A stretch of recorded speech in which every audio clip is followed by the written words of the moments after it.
Well, I just saw a nice little warning that our bandwidth is low. Nice. Again. I wonder if those ass clowns published a firmware update and it's all hosted on my shit. I might have to turn the servers down. They're flying it in now. Who are we, Tom? Well, I correct some technical. We are Power and Speed. Stuff with 908-751-0211. And everybody should be liking us on the Facebook and iTunes. Thanks, Phil.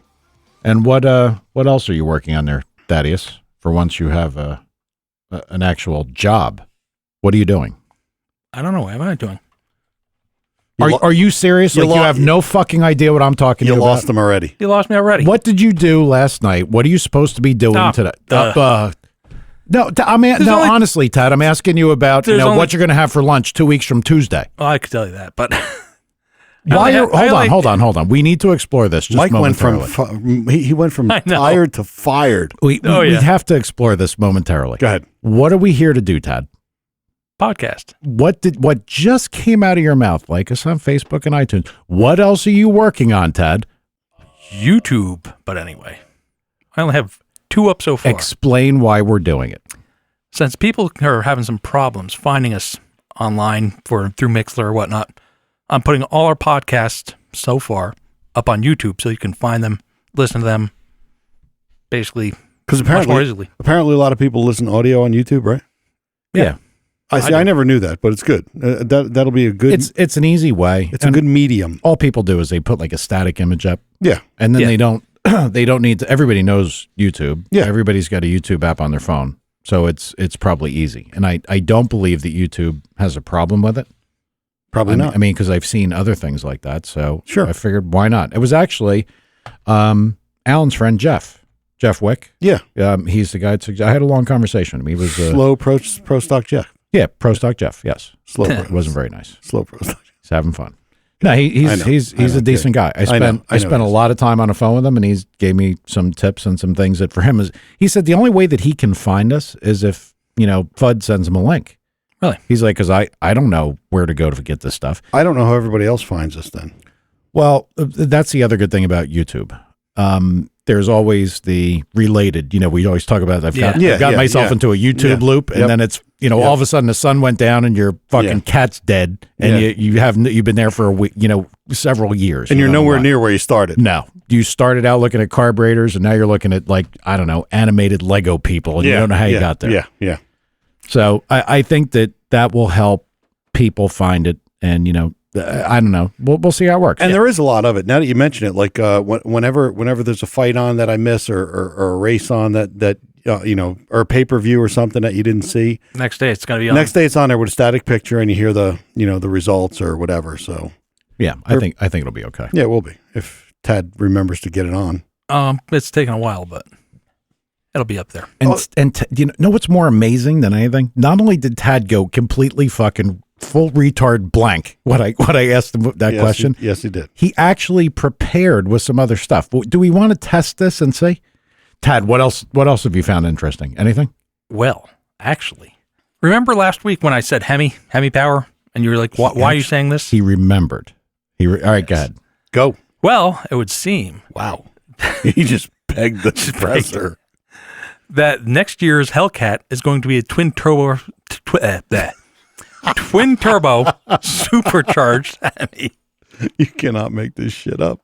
Hey, I haven't headbutted the microphone like somebody else is gonna tonight, but all right, so there's twin toy boat. Yeah. Listen, I'm turning some shit off. You just deal with it. Yeah, go ahead. All right, carry on, Thaddeus. Now they're going to be 800 horsepower or 805 horsepower and 800 foot-pounds torque, supercharged and twin turbo, direct injection, port injection, and methanol injection. And you're going to have 2 keys, like a driving key and a high-performance key, sort of like a Bugatti has. So a driving key and an FU key. Yeah, basically. That's awesome. That's going to be next year the Hellcat X. Wasn't it called Lucifer? What? Yeah. Yes, it was. Was it? I've just seen. You sent me the link, and it said Lucifer, and you don't even know that? I'm reading a whole other one tonight. Why is Sonic Wall blocking a link that I have to get on? Means it's infected with something. How does it? It can't be infected. It's on Power Media. Listen, my security stuff is pretty robust. By robust, you mean stupid? No. Robust, he says. By extremely good. How does it know it's infected with something? Do we really want to talk about deep packet inspection on a fucking automotive podcast? It's got a packet sniffer? Yes. It looks at everything that goes in and out. We don't even want to go there. And, oddly enough, that's what you like, too. Things that go in and out. About packets. Sorry, folks. We were just having a conversation about things. But anyway, so go ahead, Phil. What else you got? No. Did you by any chance read the Power Media thing, the competition between the LS3 and the modular Ford? Not yet. That $999 face-off? No, it's on my list of things to read. Okay, when we get into that? Well, I ain't getting to it because I haven't read it. I'm trying to do it now, but his packet sniffer isn't letting it in. Listen, if it doesn't let something across, something's no good. I bet you the Ford's infected. Definitely. Something's no good. It's crazy. It will not come through. See if you can get it on your iPad. All right, well, let's talk about some of the people that wrote in, which is always nice. Hang on, I'm getting right back there. Well, we had one guy write in about a guest. Do we want to talk about him? You could, if you'd like. Nah, probably not. Okay. It would just be better probably if I didn't, because I'd probably, anyway. Sissy. Well, I mean, the guy, you were talking a big game. He put a post up about, hey, would you guys consider somebody funny versus somebody educational? And I said, like who? And he said, blah, blah, blah. I'm not going to say the guy's name, but it's a high profile guy. And we're like, hell yeah. And then, Mike was talking to him. It's all on Facebook chat. And questions, blah, blah, blah. It seemed like the guy knew the guy. And then right at the end, he says, so how should I get a hold of him? Yeah. Yeah, so we thought he knew the guy. Yeah, But no, honestly, it's okay. As much as you want to hate, I'm not hating. because you have a very low tolerance. I personally have gotten therapy for that. Yeah. I have spent quite some time addressing that, working on trying to get better. Yeah, you've been hitting yourself in the head with a hammer.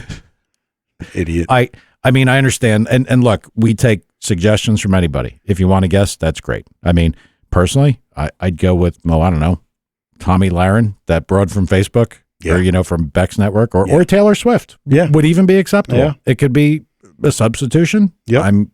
I'm fine with it. How about Ainsley Earhart? Get a little older, but okay. No, she's a kid. She's getting a little wider. Ainsley? No, you're thinking of Ann Koyman. Ooh. That's, a little old for me. Like Tommy. Tommy's like 23, but we can go. But listen, we appreciate, input. And I know you want to hate on a guy. No, I don't want to hate on him straight up, but it seemed like he knew the guy. And then right in the end, he kind of burst our bubble. Gotcha. That's all. All right. Well, no, I appreciate anybody. So what you're actually trying to convey to the listeners, without being a monumental douchebag and driving all our guys over to, I don't know, Tad's No Sleep at All YouTube page of who knows what. If there's people that you think you can get us in touch with, that's helpful. Yeah, sure. And so we're absolutely not hating on a guy. No. But I want to thank Luke Brandt is his last name. Yep. He wrote in. Yep, he did. New listener, and he listens to the podcast. He enjoys everything, and loves Tad. Yeah, loves Tad. Says he's a genius. No, to keep smiling, Tad. That's not true. Yeah. But the guy wanted to know. He said it sounds like Tom and I were in the automotive industry. Yeah. Well, I still am.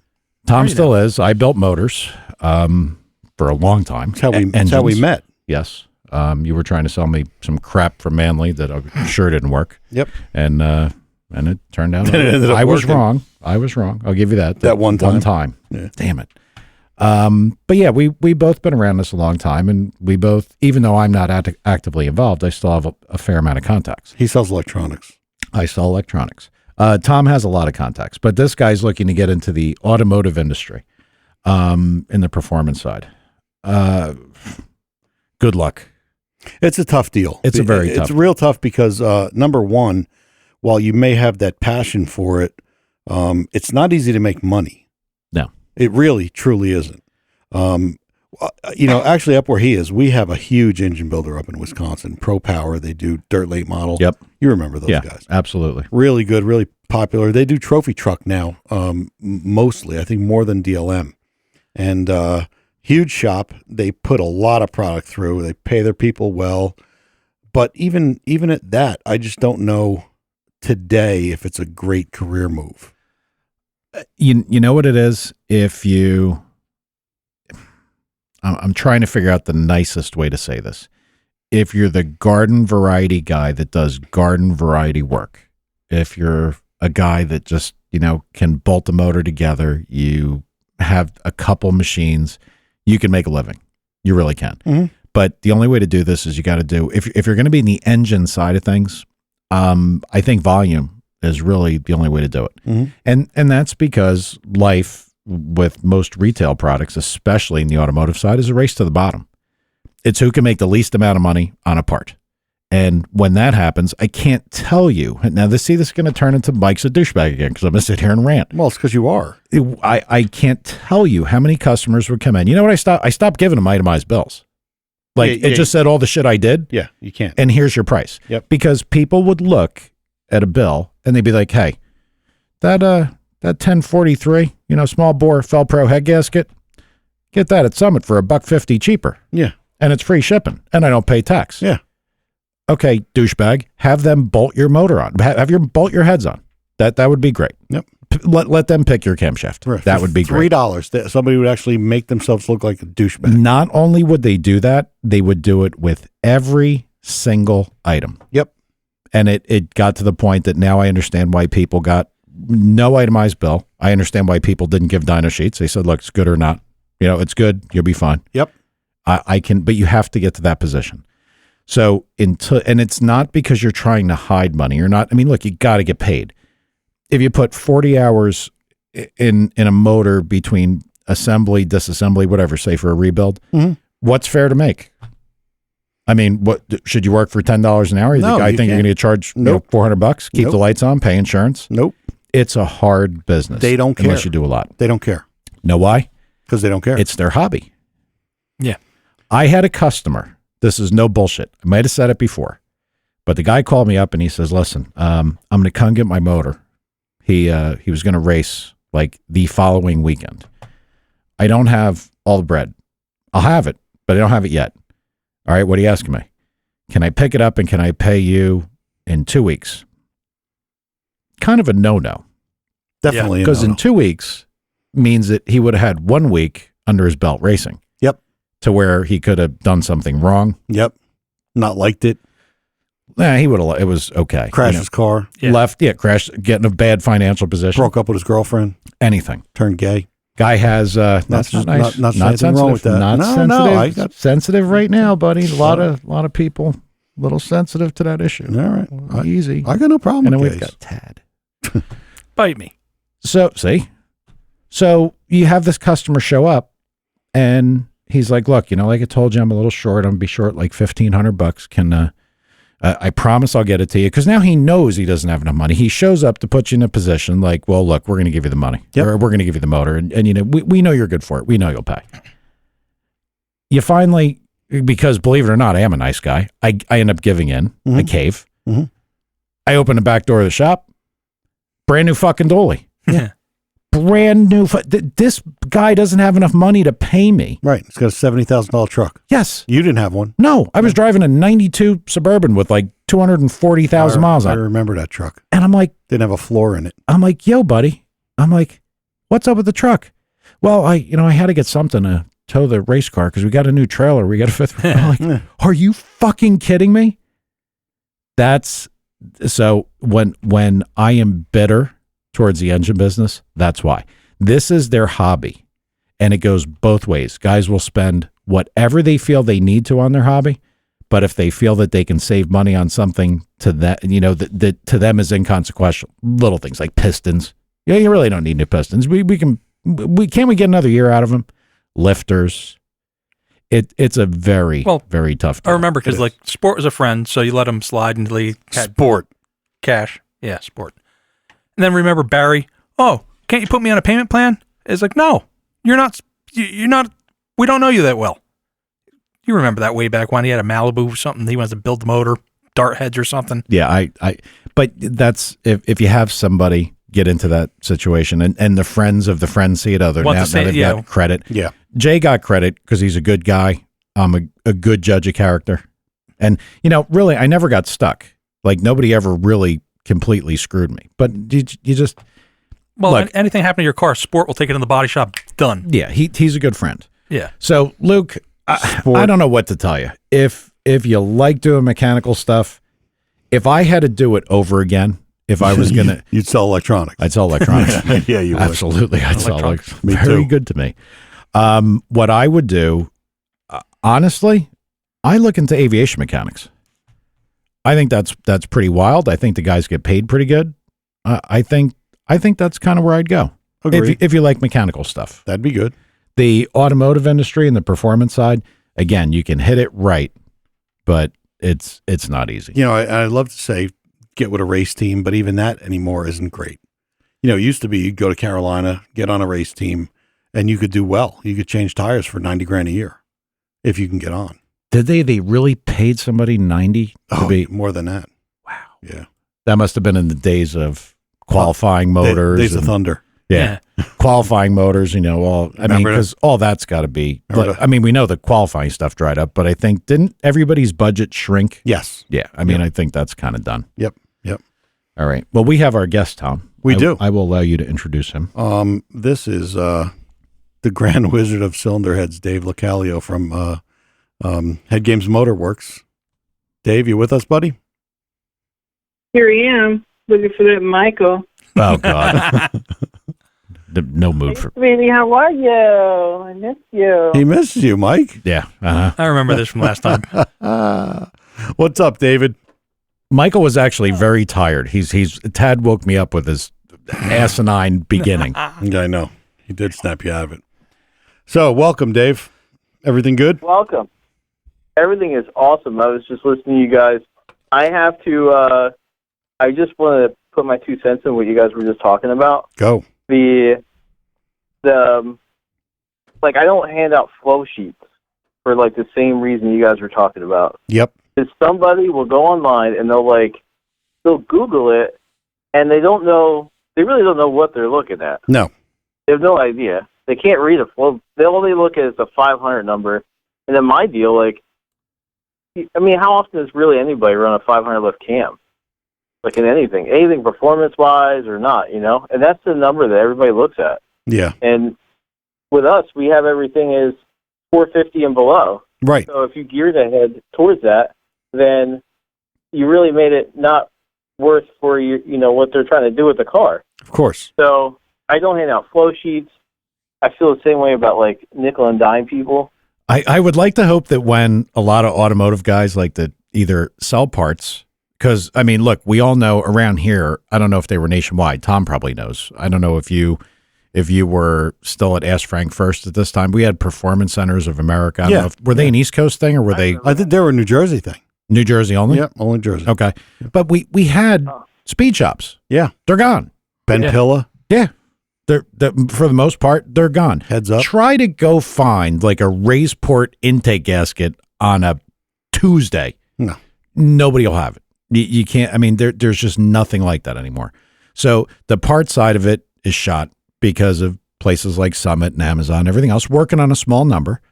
The engine building side is difficult because people get into it as a hobby. They don't need to make any money, so they do it cheap. Yep. And then that ruins it for everybody else. And it is a very tough industry. I would hope that everybody that's listening, because even the guys that made it, they have to still feel the same thing. Yeah, they do. Somebody calls up, say Pro Power. They call them up, say, hey, look, how much for a late model motor?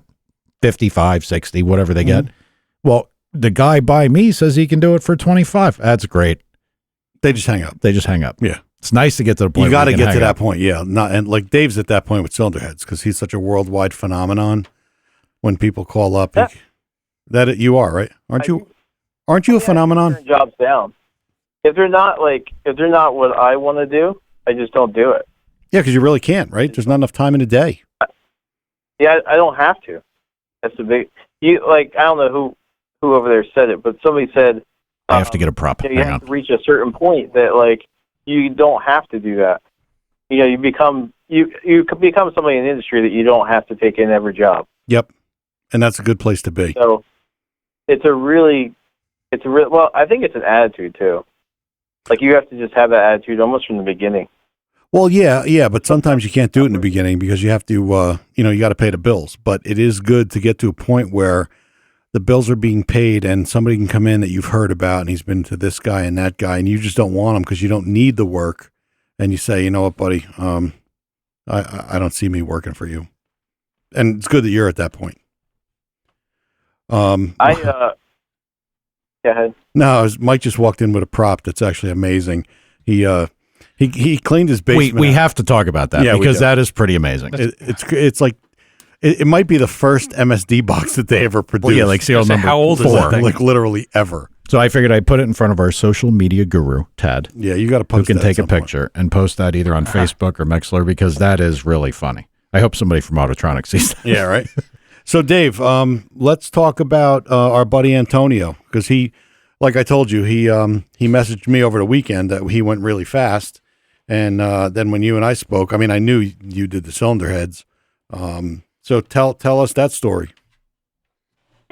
Well, he hit me up about doing a 2015 Viper, and I've never done it before. And I don't know if you guys know, but I'm more of a force in the sport compact stuff. But I started off at Pat Musi, so I'm very familiar with the V8, or at least I used to be. So it was kind of scary to get involved in it at first. There was really nothing available for it, and we came out. We got guides for it. We got custom guides. We got valves made. I have my own spring kit now, and the thing is rocking. I mean, 208 miles an hour. He set the record a couple times over the weekend, and the car kept breaking a coupler, an intercooler coupling. So surely it'll help it more when they can actually figure that deal out. Yeah, because he told me that he really wasn't at the boost level he wanted to be at. Sorry. Yeah. I went quiet. That's never happened before. That was a good one. Was great. Yeah. Yeah, he told me he's a few pounds away. He was actually asking me questions about some engine parts and where he thinks we can be with them. So that thing's got more in it. And I see a lot of the guys getting rid of their Lambos and buying those things. Well, I don't know. That one guy in a Lambo just went awful fast. I think I saw that float by. 240. Yeah. Yeah. That's He's got a GTR too, a couple GTRs. But who was it? Was it Giddy? People are getting, Giddy. Yeah. Now Getting away from the, can cars like Vipers and Corvettes even compete with them? Because Tom and I have had this has been an argument since I think episode 2. Yeah. About all-wheel drive performance at an event like that, and I don't know. They just can't. They can't. They really can't. As much as you. The way they make the power. It's just the way the engines are. The way they make power. That V10 from Dodge you even listen to it just sounds like a turd as it winds up. It doesn't turn any kind of RPM. Whereas a Lamborghini, have you ever seen one of them things in person? They just move out real quickly, and the power band's always there. Yeah, I don't think I know that's true, but I've always argued that that's not it. And this is based on talking to some of those guys. The Viper guys just can't lay the power in early enough and down track. They just can't because they spin the tires. When you're putting it down on 4 tires versus 2, they can add power sooner and subsequently go faster. I'm sure if they had a 1733 tire, they'd be in a little better shape. Then. They definitely would. No doubt about it. 300. But they don't. Street tires. It's a tubbed out Viper racing down a mile. Yeah. The tires would get really big. It can happen. It'll be really big. Yeah. I'm not even going to down this road with you again. What? I'm not. Because you're wrong. Because you're wrong again. Now, wait a minute. How am I wrong? See, now I was tired. I just said was street mellow. They got to run street tires. But you see, when we were arguing this point, no. There was nothing about street tires. No. We didn't know that until you talked to the GTR guy. Right. Okay. So no. So go ahead, the bottom line truth is, if you had a 1733 slick and I lined up Anthony DeSoma against any one of your Viper guys, any one of your GTR guys, any one of your Lambo guys, whatever guy it is, I don't give a shit what that guy is driving that's currently there right now. Mm-hmm. I cannot imagine that after a few passes down that even relatively poor surface, you could not dial in a boost curve to just nicely accelerate that thing to say, oh, I don't know, 300. Yeah, maybe you could. In a half mile? 300, Maybe you could. Maybe you couldn't. 300 miles an hour? Yeah, Yes, yeah. in a that's what half he said. mile? Well, nobody else has done it. An NHRA or like a pro boost car? So why has no one done that? Because there's no reason to. This was an argument between me and you. I know, but there's no reason to do any of it. Whatever happened to that Pro Mod guy that was going to do it with the 57 Chevy? Oh, I don't know. Yeah, because he couldn't do it. How do you know he couldn't do it? Because there was video that he tried. I'm fucking completely making that up. Of course you are. Of course you are. Now, I want to point out, when you asked your GTR guy, what was his first response? I hate to go down this road again because you keep jabbing me. I know. See, this is your fault because you say, well, it turns out I was right. No, you weren't right. Of course I was right. No, you were not. I'm always right, and you know it. You just can't live What with did your GTR guy say? Well, how He would said you feel about racing a big tired, pro mod type He said car? he'd race him anytime. We had a listener ask before, and actually, funny thing, Dave told me, I was talking to him on the way up here, and he said that he actually got a job from the first time he was on the show. Did he really? That was pretty cool. A good one? Yeah. Yeah, it was a decent job. Well, I do have a couple cylinder head questions, and we might have covered some of this stuff in the beginning, but I have more of a personal reason to ask this now. From the side of supercharged versus, or forced induction versus normally aspirated, and I think we did touch on this, but are there concessions, or I shouldn't say concessions? Are there things you would do different on something that was going to be exclusively turbocharged or supercharged? Yes. Is it? I would. I mean, and if you don't want to give out everything you do, I mean, I'm curious about: is it purely volume? Is it window? Is it Venturi? What is it? It's volume. Okay. And I think on the blower side, you almost it's like on a nitrous car, you can't make the exhaust port big enough, and on the intake port on a blower car, you have to make it as big as you can make it. Okay. Turbocharger, the same thing. I mean, on the turbo side, do you worry more about the exhaust port to be efficient so it's good in off areas, or? And I know these are kind of nebulous questions, but I don't really know what you would concentrate on more in a turbo thing, specifically a turbocharged deal. I like to have a real healthy balance. Okay. I don't like to make anything too big or too small. I like it to be right in the middle. If I make something too big, it'll flow good, but it won't run good. And does that, and that's kind of what I was getting to, that sort of, I'll use the term dead feeling will even occur with, turbochargers and superchargers too? I don't deal enough with blowers to really know, to be honest. Gotcha. It's almost everything I do is 600 to like 2,500 horsepower, 6-cylinders, 4-cylinders, and the like. I don't really deal with a lot of NA, and I don't deal with a lot of blower guys. Gotcha. A lot of people, what I've heard, and sorry I didn't hear the whole conversation. I was out getting a prop, but we were getting a drink. I was getting a drink, yeah. Sundress. Scotch. Gotcha. I've heard that the volume is what makes it better with a supercharger or a turbo. You just make them bigger and fill the hole.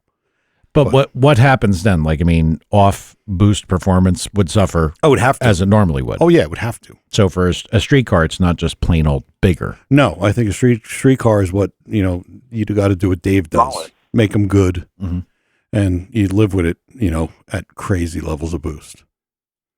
Because, yeah, I'll give up peak to have area in the curve. Yeah, of course. Turbo car, you have to get the boost.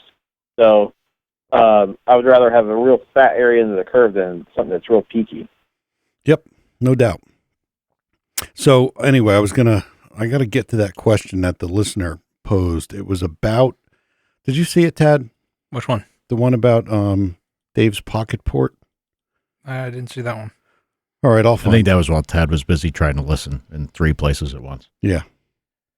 That But somebody was asking. I got to find it. Mike, ask Dave a question about camshafts. How many bumps do they?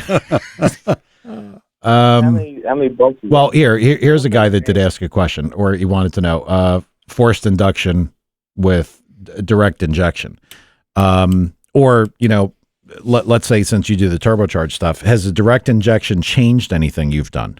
Like, have you found things that I mean, because even though we're dealing with fuel injected, we're still dealing with a semi-wet manifold if you're putting fuel in a given area. Have you experimented or done much with a direct injected car yet?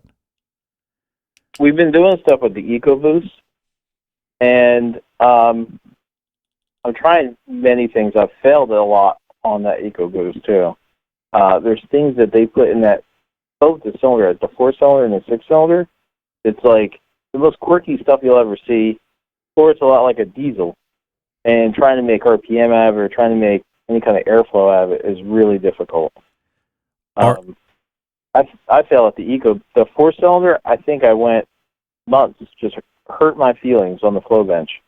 Really? If it wasn't for me knowing people over, I have a good buddies over at McLaren, and they had some ideas, and we went through. We just started using losing a velocity probe. I don't know why I lost that word, but we used the velocity probe, and I learned that it doesn't like fins. It likes something square, which was completely not what I would think that a port would ever like. So, like a divider, it divides the 2 ports because it's a 16 valve. It liked something that was very square instead of something that would be rounded or shaped in the way that the air could shear through it. Now, on the regular gasoline stuff, it loves it. You put it on the flow bench, it picks up. This thing lost every time I touched it. Really? Crazy. It was a very difficult thing. Now, the only thing I've been thinking about, and I haven't tried to actually dyno test it, is if we have direct injection, can we make the port, can we go back to the 60s, like with Smoky Units, making stuff polished and making it big? Because it doesn't really matter anymore. Yeah, because now you have a dry port. You have a completely dry port. About air separating it from it. So I haven't tested it yet, but it's something I've been thinking about. And I wonder if, like, from the port perspective with the direct injection stuff, this is just the stuff I wonder. I mean, because the chamber now becomes probably very important in direct injection to fire rate. I know Tom had a thing about, what was it, the hole in the piston or the little round, the cold start thing, whatever it was. Yeah. Whether that would affect how something ran. I wonder if the direct injection is more finicky to, like, say, a cylinder head port and changes how the air entry is into the cylinder. I mean, I don't know enough about them. I mean, this is well beyond. I've never even seen anything apart. Yeah, like you've seen more than I have, Tom. Yeah, well, I mean, we found that the dome configuration of a DI engine really doesn't have anything to do with it making power. Everybody thought it would be in the way. It would do this, it would do that, but it seems that it's purely cold start and emissions related. The chamber would have less to do with what's going on there. Well, the chamber has a lot to do with it. I'm talking about the piston side. Well, like on the 6-cylinder, they have like almost like a splash zone. So the fuel injector hits the piston and it splashes up. Right. That's chamber. Yeah. It's purely for cold start. Well, I mean, see, and on the go ahead, Dave. I'm sorry. On the intake port side, they have a shelf that comes off the short side radius. I'm going to say halfway into the throat diameter. Yep. And it looks like it's just all it's there to do is direct the air away from the backside of the valve, which is like a conventional, and all the way into the front side of the chamber by the spark plug. Interesting. And that's why I've been really nervous about taking it out, because if we're going to stay direct injection, it flowed 90% of the intake to exhaust ratio was 90%. It only flowed like 170. Wow. So what cylinder head's this? The Viper? Anything. This is the 6-cylinder EcoBoost. Oh, okay. See, I thought like diesel, which, I mean, I know completely different animal, fires on compression, I get it. But chamber was very critical. Chamber shape, how the chamber filled and everything, how a diesel worked, like how efficient they were. Mm-hmm. So that's why when we're getting into this, and I realize it is still, a spark-induced combustion, I mean, you are still relying on a very nice chamber full of stuff Yep. to burn. That's why I was asking about that, because I think there's, from my perspective, the direct injection opens up a ton of stuff as far as like range of usability and everything, because you can have, 13, 14 to 1. Yeah. And still drive the thing around with like kind of a regular fuel. Well, it does make sense though. I mean, you realize, you learned over the years that in nearly everything, a flat top piston would make more power if you could get the same compression ratio out of it. Mm-hmm. And I think that still holds true in everything because you have perfect flame front. There's nothing in the way, no hot spots. And that's kind of what we found on the DI on the LT1, that you took that, the DI dish out of it and it really didn't do anything. And even cold start emissions, I mean, that whole thing is all voodoo anyway. I don't know how they measure it. They measure emissions for the first 10 seconds of when the car starts, and they're all terrible when they first start. Yeah. So it makes it better with the DI dish, and then it's just there in the way. Well, except for the Volkswagen diesels. They figured it all out. They did. They really, I give them a lot of credit. Hell yeah. I'm sorry. I know, it's awesome.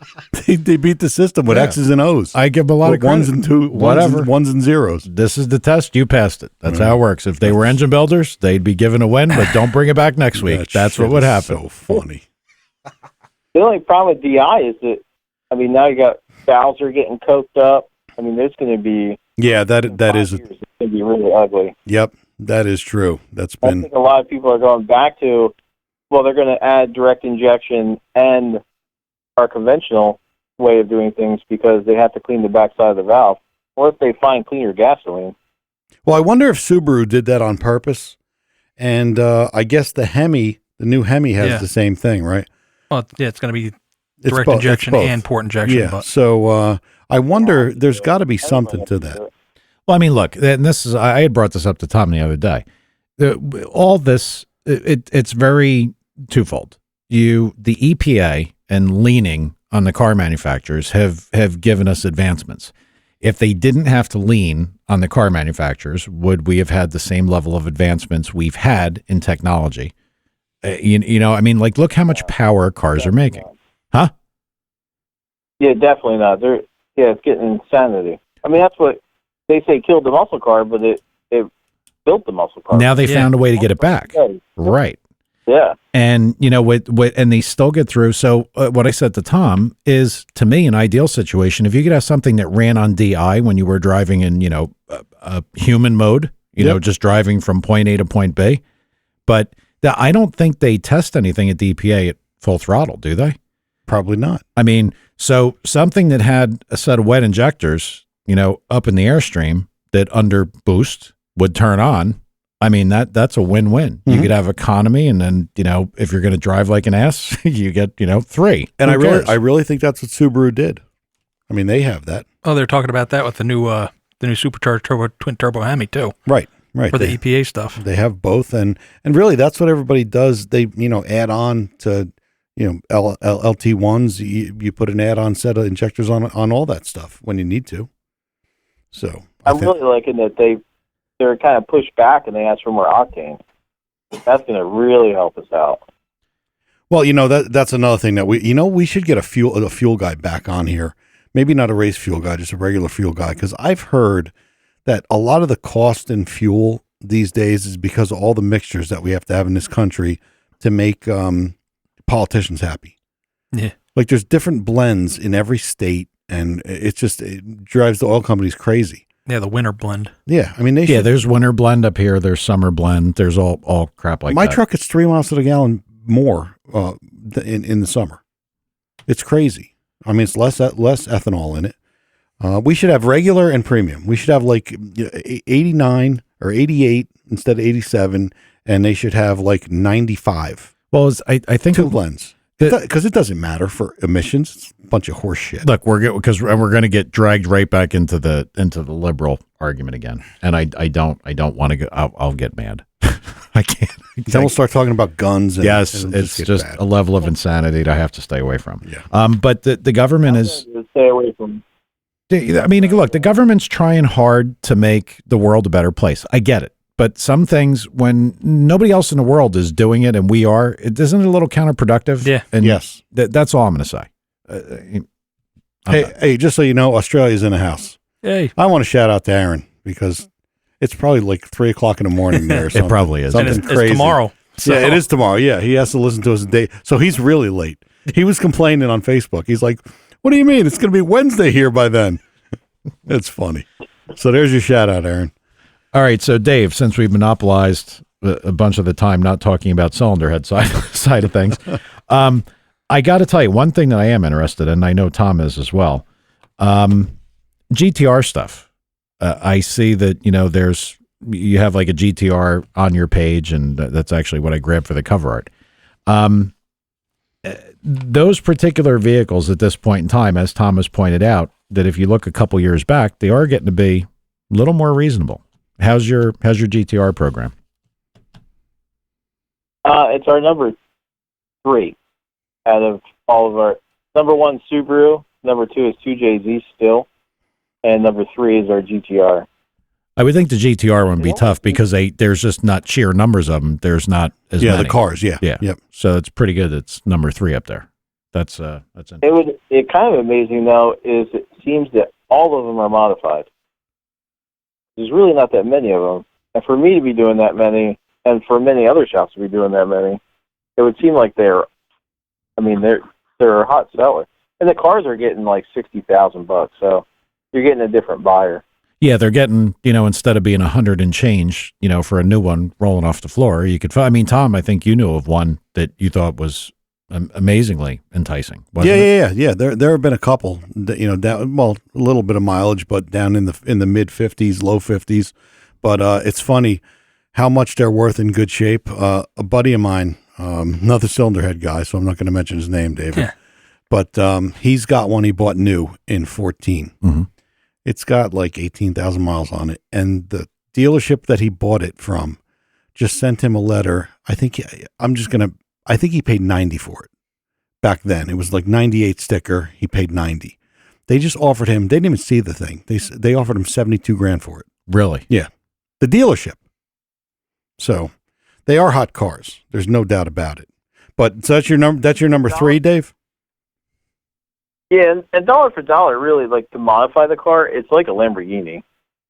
Yeah, they The are. price of admission is cheaper. Yep. You can get into it for 70 versus, you can get a used Gallardo for the same amount of money too. You can get a used Gallardo for 70? I don't know about that. Like a 04, 05. A little older. Wow. Can you get them that cheap? Wow, Mike's going to buy one. I got nothing for him. Trade. You do Lamborghini heads too, right? I saw you porting on one the other day. Yeah, we do some, I'm not allowed to say what we're doing it with, like who we're doing it with, but we're doing some Lamborghini stuff. That is really exciting. But although I think that market's kind of going away, just because I really like the platform. I just think it's such an awesome deal that something that's going to make 2,500 horsepower and it jumps in the boost like that. To see one in person on the highway going like 100 miles an hour and they lay into it and they lay up all 4 tires and take up a lane and shoot out like a rocket, it's really the most awesome car to see. And you know what else is nice about them? They don't look like a GTR. I'm sorry. A GTR looks like if you're behind the thing at first, you got to look and say, wait, is that an Altima? Or wait a minute, is that a good one? No, it's a Maxima. Yeah, whatever. No, I agree with that. I do. There's no way around that, especially with the headlights they put on all the new cars. They all do look like kind of like GTRs. Yeah. Well, whatever. The C7, though, is the ZR1. That is a beautiful, or Z06, I mean, that's a beautiful car. You like that, huh? Might have to hit the end I'd button. much rather have one of those or either one of those cars. Really? I kind of like the convertible Corvette. It's still too short in the back for me. I don't know. I think they screwed it up. Yeah, I'm not a fan. But they are great cars. I'm a fan of my own. Yeah, true. So Dave, back to Antonio for 1 second, because I do want to get back to that. So where's he going next? Like I know he's going to try to break that record again, but have you talked to him about it? Is he going to try to go like 210, 220? What's his plan? I think the plan is to really start pushing on the car. I mean, I think that they have a really good program, and they just need to. It was the first time out with the car, so that it's kind of like the new car woes, and also they haven't really raced like that before. Not on that kind of level. Or did they divide that into classes, or? I mean, I should know more about that, but I don't. I mean, I'm just like, is there an all-wheel drive class too? All right, so okay, yeah, all right, and that's it. Those are the two classes. Is that it? I don't even know. I think so. Is that fast, right? Yeah, I think it's or is there pro? No, I think it's all-wheel drive and two-wheel drive, and that's it. And it's both King of the Hill. Makes sense. Yeah. Yeah. Hey, on another subject. Sorry. Yeah. I was going to say, on another subject, you got two cars of your own that you're working on kind of simultaneously. What's going on there?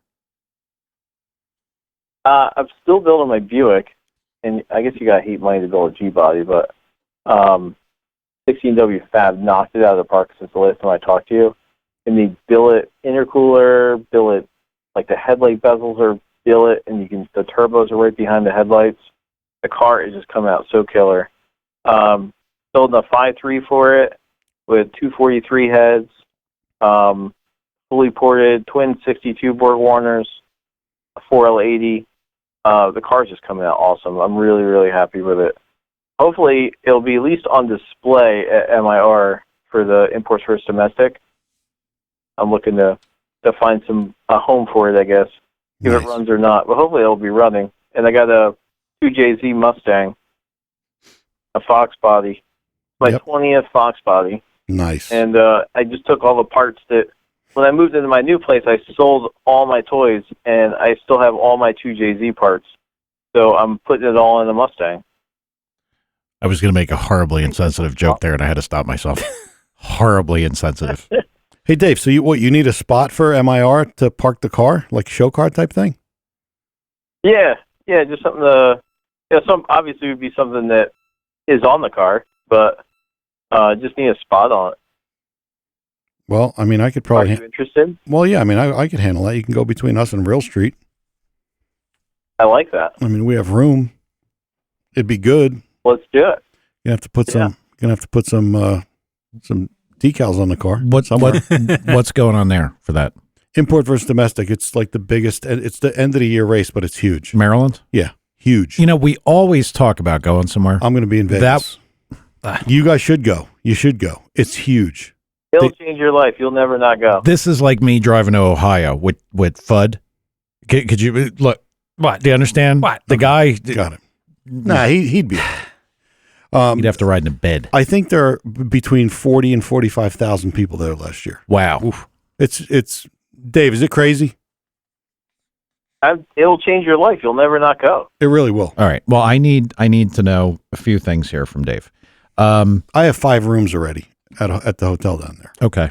The half mile stuff. Yep. For the Viper. Where are they going to be next? Did we ever come to any grips as to if there was going to be anything that's semi close to this? Well, there was one in Virginia. That one's good done. Yeah. We missed it. Yeah. Again. Well, it rained the first 2 days. Not big in the Northeast. No, it's not, because they can never count on weather. They probably never count on weather, and honestly, the weather here is so crappy during the winters, it probably destroys everything they want to race on. Next year, we should go to Want to Go Fast in Ocala. I agree. And we should go to TI in Texas. Okay. That'll change your life, too. Races are down south. Dave, what did you think? Do you love TI at the Motorsports Park? I've never been there. Dude, you were just there with me, 2 months ago. And you weren't even drinking. At TI? I Yeah. didn't go to TI. I'm sure you wanted me to go to TI, but we didn't do it. Dude, we went to TI. We went to Texas. I got you your hotel room. Are you on crack? We went to Texas 2K. Oh, okay, same thing. You're right. We did. We went to 2K. But okay, I'm sorry. Did you like that format at the drag strip? Yes, you should be. Yeah, I know. Sorry, That's right. I went to TI. I go too many places. That's my problem. But anyway, back to that. Did you like that format at the drag strip? The rolling start through the tunnel and all that stuff? No, it just seemed very. It just not that it's unorganized, because I know it was super organized.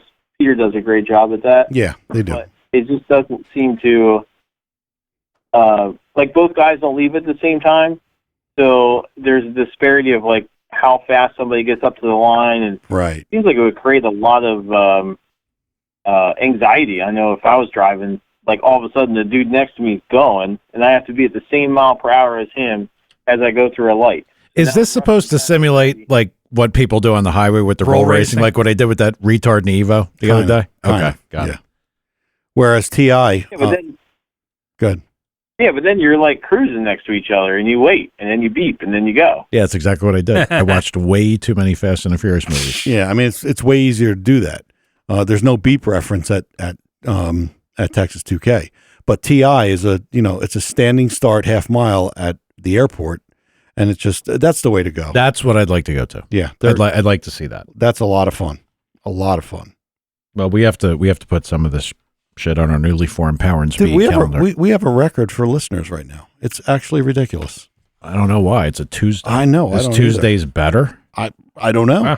I don't know. I don't think we've been stellar. No. Of course, our guest is fantastic. It's just that's us. probably what did it. We have a great guest, and they knew about that. Aw, that's so sweet. Yeah.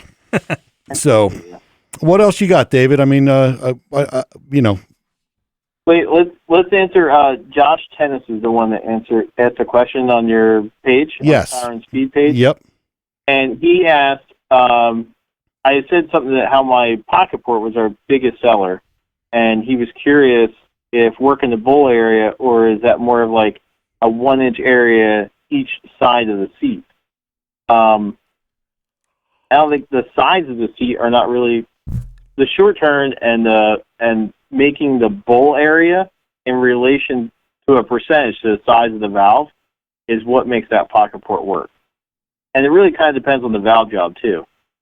So sometimes I have heads that if I blend it, it'll hurt it. Same valve job on a different head, I'll blend it and it'll help it. And some of them like a different percentage in the bowl area. I mean, you really have to we play with it. We take off like 5 thousandths at a time and flow bench it and see where it backs up, and that's where we leave it. Not that we do that on every head that leaves here. I'm saying like if we're going to make a change but we do the whole bowl in relation to the size of the valve and the short side radius. Nice. But the valve job is the crown jewel. The porting definitely does something, but the valve job is really where the magic happens. I used to talk about that all the time. I don't know if we ever hit on that in the podcast. There was a gentleman up here who specialized in like NHRA Superstock valve jobs. That's like 90% of what he did. Entirely stone, no surdy stuff, no nothing. And I mean, no matter what it was, that guy could always pick something up a chunk. So yeah, the magic is definitely in the valve job. No doubt about it. It's got to be right. And he did it with a stone. Yep. That's old school. Crazy, dude. Like, I mean, NHRA Superstock valve job, like $900. And he was the guy. Heads would go to him from everywhere. Who is it? Billy Crow. Oh, yeah.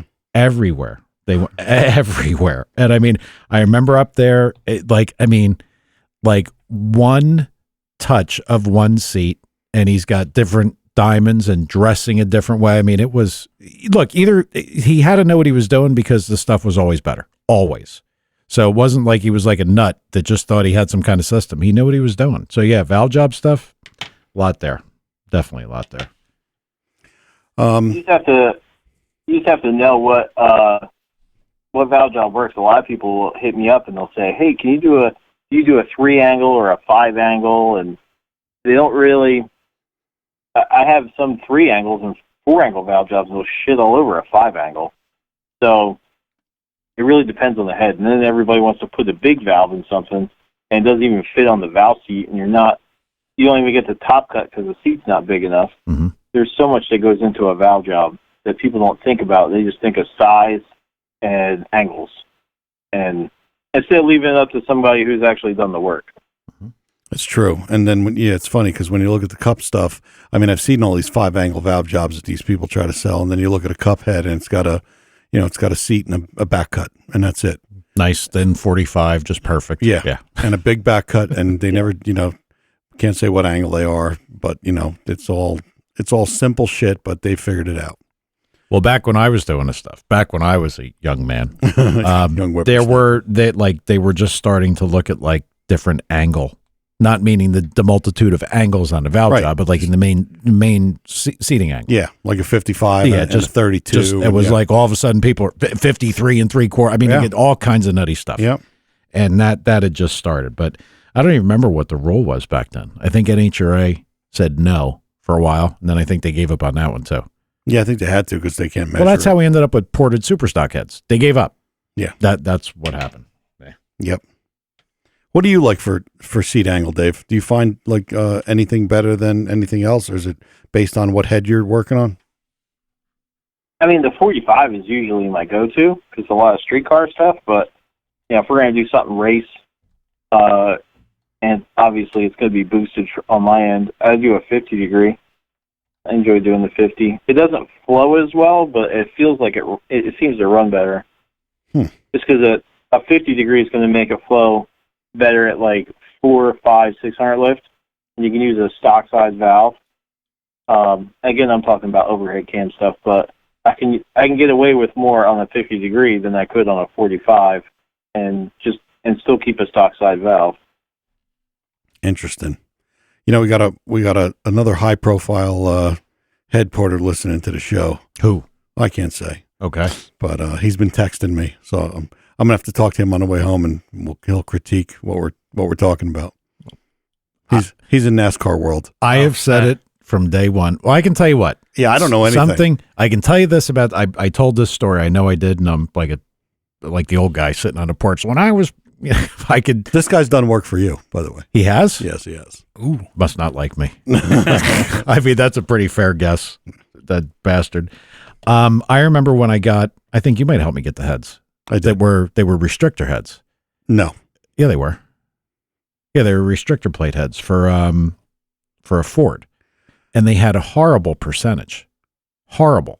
And is that the guy? The thing made terrible power. And we sent him, and I talked about this because I talked about the guy passing away, Bruce McDowell.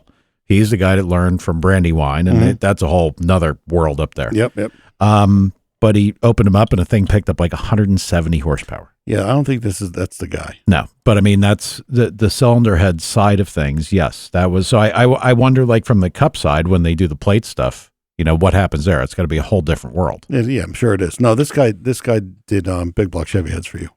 Did? Yeah. For what? I'll tell you after the show. Okay. No, for Brian's car. Oh, that obviously didn't work out well. Anyway, not because of the heads, but because of my brother, David. He doesn't need to be. Yeah, he doesn't need to be a secret. No, he's not a secret. He should call. No, I just don't want to. I don't want to cause any. You try to cause a head porter argument. Yeah, none of that. Low bend. You guys work in two different spectrums anyway. It doesn't really matter. But all right. Well, David, tell us your phone numbers and all the pertinent information in case we get some people asking questions, or they got to know where to get a hold of you. Maybe you'll get another job out of this. You can reach me at sales@headgamesmotorworks.com, or you can just go to my website and email me through there, headgamesmotorworks.com. Or you can call me at 609-882-3211. I'm sure everybody, you just Google me, really. Yeah, if you Google the head cat lady, I think you come up, right? Head cat. That's what I'm listening to right now. My cat's trying to get out of the office.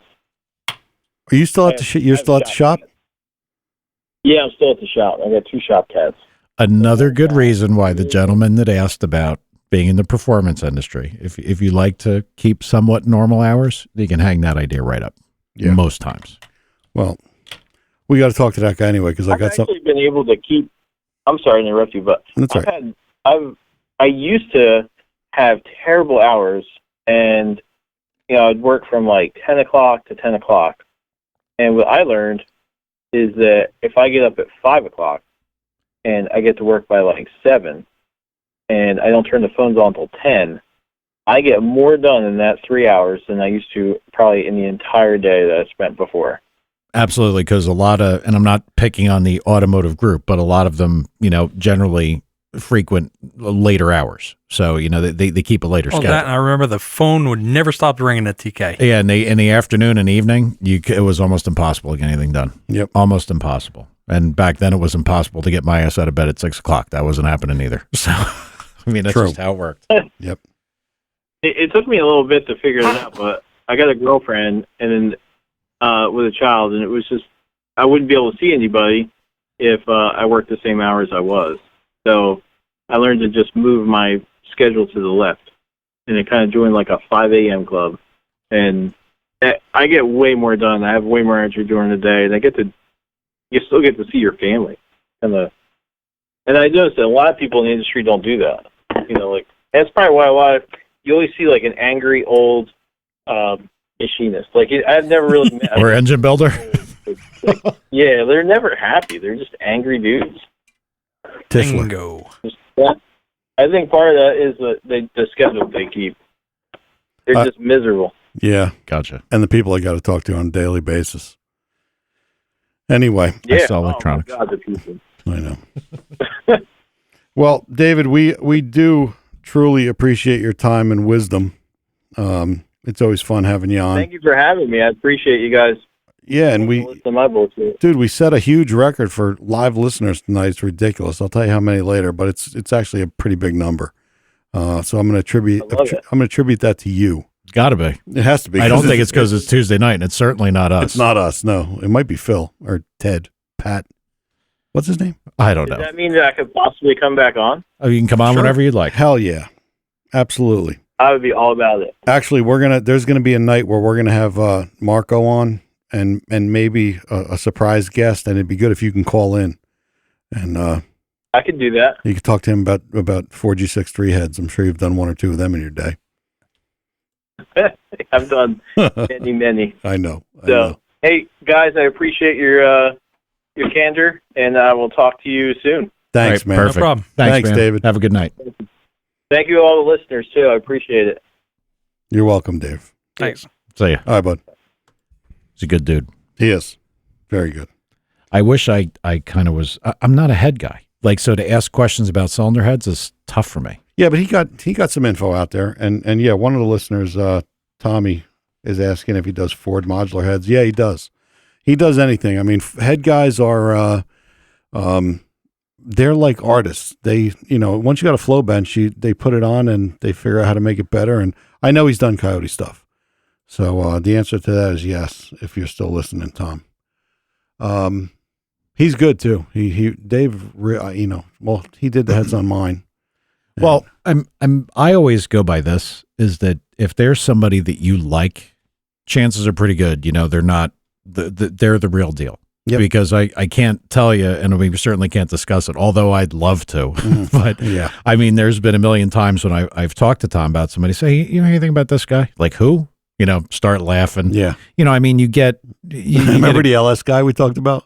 The LS guy we talked about. The guy. Yeah. He was a prime example of that. Exactly. These are things I wish I could tell you people this, because it's funny shit. And we can't say anything. You said the name, and I was like, failure. Yeah. Yeah. So if Tom, can give this guy the nod of approval. And it's not my approval. It's just based on, I've been in it and seen it. And, now hold on.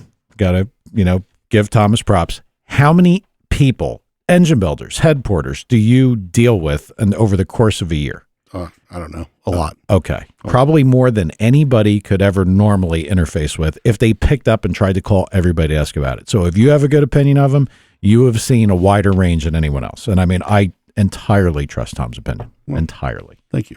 For that anyway. Obviously, his two-wheel drive versus all-wheel drive stuff is wrong. All right, Tad, I saw you posted the picture of the MSD box. The Gen 1 there. Well played. I got to tell you that, is that when you fucked your phone up that you started to, what happened? He shorted out, didn't he? I know, he was like shaking and sitting on it. I thought he was going to jam it at his ass for a few minutes. I was going to throw it out the door. I know, you were out of your mind. You were like freaking out over there. Because I had to open Mixler to transfer the URL over, and it's like, oh, Jesus Christ, because I had the thing muted, and it The only thing you didn't do is do the FUD hands. But I have the question: how come I am the only one that hears this? I heard it. All right, because like I told him, and he looked like surprised. Like what? Who? Me? Well, I heard it. I knew it wasn't me. There was nothing I could do. What am I going to do? Smash his phone? You're closer. I know. I should have. But it's got Apple Care, so while Tad was trying to put that picture up, that's a whole nother thing. But that particular MSD box, since I was going to the shop in Greenbrook, I remember that thing being on a shelf.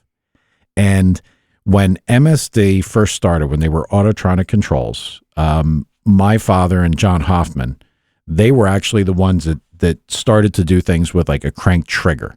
Honestly, in fairness, God rest my dad's soul, I'm pretty sure he told me that they stole it from Chrysler. That Chrysler had it first because they had an amplifier box. I think I remember that. Yes.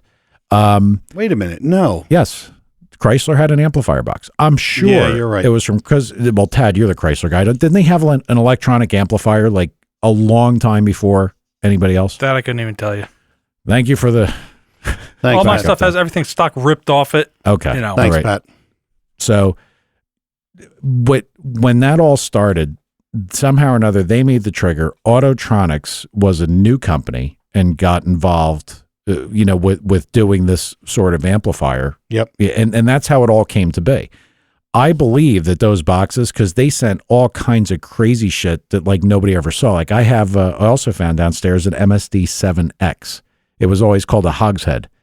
We used it on a dyno for like a zillion years. I remember that. Yeah, it's got instead of 7AL, with a cap over it, it's got a big snout on the end. Looks like a pig snout because it's probably room for a capacitor.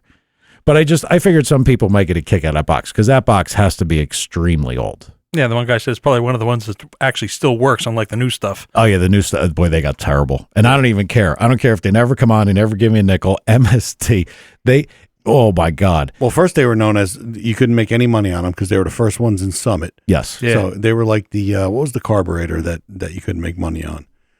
There was one Holly. Holly? Yeah. Well, I mean, one of their part numbers was the 3310, probably yeah, like the 750 vacuum secondary or, the 600 or one of those. Yeah. Same thing. But yeah, the 6A boxes and 6AL boxes, we told all our Circle Track customers, don't even use a 6 series box, use a 7, even though they say they're not for that because they never go bad. And apparently this was for sale for $25 at one time. I don't know why we didn't buy it. Maybe somebody was trying to sell it, or maybe somebody's playing a joke. I don't know. Well, it's serial number 14223, and there's no way this is the 14,000th. I don't believe so. They must have started at 14220. I mean, that actually has a Molex connector on it, like a Molex style connector. Yeah, it does. So that's and we put that up on a Facebook page. Go look at that if you're interested in. Yeah, and somebody tell us what it is. Antiquables. Pretty cool. So, anything else from anybody?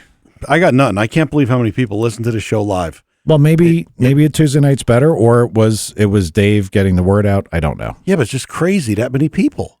Well, it's I've been saying all along. We got a lot of downloads. A lot of people like listening. A lot of regular car guys. They like the normal bullshit back and forth.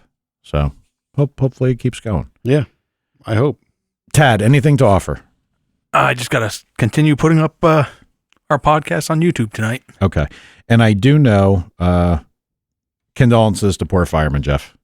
He apparently had a shifter malfunction in his car, the part that connects the driver to the shifter, and hurt his motor. The part that connects the driver to the car? Yeah, you know what I mean. Yeah. He's going to be in contact with you, Tom. He's going to need some of the things that go up and down and open and close the ports. Really? Yes. Yeah, I feel bad. He wrote to me, and I was supposed to text him back, and I've been busy. Yeah. I just couldn't do it. Somebody might ask a question directly at you. At me? Why? 2-barrel. 2-barrel with huge carbs. Hang on. Quick 2-barrel question. Anyone know of anything about a Brownsville or Brownfield Holly? No clue. A big 2-barrel? Might be a split dominator. Probably a split dominator. Sounds like it. Probably a split. Probably what it is. I mean, they're available everywhere. Now that they go fuel injection, nobody uses these stuff anymore. I mean, if the guy's a Circle Track guy, I can tell you that they're awful. Like to try to make them run at a Circle Track, because it's like anything else. When you get something working right, to transition to like a 3-circuit 2-barrel like that, forget it. I mean, I would tell you, we've had people try that. They've never been spectacular. And they're huge. Well, yeah, but they're not huge because, if you're normally feeding, with, let's say, a 750 in a given size engine, you've got 2 750 CFM barrels. A 500 ain't a 500. A 500 is like half of a 750. Yeah. So that is not 500. Right. Is it, Todd? Quick? No. Okay, just checking. So, I mean, having a bigger carburetor like that would be fine if they work nicely. Nobody ever made them work nicely that I know of. And a lot of people tried it because whenever they had their Run What You Brung show for any 2-barrel, people tried to do that. People would put 350 modified motors in and big giant 2-barrels, and they never ran right. Never. So, well, hey, 7DSS, obviously a Chevelle guy. I remember him from last week or a couple of weeks ago anyway. Send a picture of it if you can. Put a picture on our Facebook page because I would like to see this thing. My first thought would have been split dominator, but if that's not what it is, I would like to see it. I've never heard of a Brownsville or Brownfield. I mean, I've heard of Brownfield. Brownfield cylinder They heads. used to make cylinder heads, yeah. Yeah, years ago. Maybe they had a carburetor of their own. Who knows? Maybe. I mean, in the 60s, I was, only a couple of years old. You weren't even born yet. I was born in the 60s. Oh, were you? Oh, yeah, you I think. were. Yeah. 68. You Ted? and me. I'm 69. Okay. I think for a quick second. When were you, 42? Wow. Just ask. No. 62. On that note, we will Yeah. cue the exit Thanks, music. All right, well, we'll be back next week. I have every reason to believe that we will be here. We'll be here and we'll have a guest. Well, we'll be here Monday, Yeah, not yeah. Tuesday. Yeah. Well, we're going to have to talk about that. Yeah, we'll be here Monday. All right. But anyway, thanks, everybody. Thanks. Thank you very much, and keep listening. We appreciate it.